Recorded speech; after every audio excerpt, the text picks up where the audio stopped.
This is the Lone Crater YouTube. We hope this video helps. You start now, remove magnets and papers, and lay down microfiber to catch drips.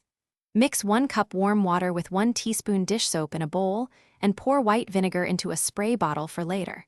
Test the solution on a hidden corner to confirm no finish change. Make note of the metal grain direction because you will clean with the grain. Once done, dampen the microfiber with the soapy water and squeeze out excess so it's barely damp. Now focus on the stain. Spray white vinegar directly onto mineral spots and allow it to react for 60 to 90 seconds, which helps dissolve calcium.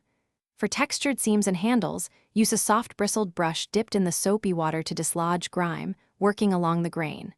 For persistent rings, make a paste of baking soda and water, apply gently, and rub with a microfiber until the mark fades. Make sure to rinse the paste completely with a damp cloth. Finish by drying the surface thoroughly to prevent new water stains. Moisture left behind causes quick remarking. Put a few drops of mineral oil or a dedicated stainless steel polish on a clean microfiber and buff along the grain until uniform and streak-free.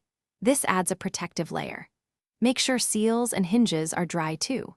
If a stubborn discoloration remains after repeating the process twice, stop further abrasion and consult a professional to avoid permanent finish.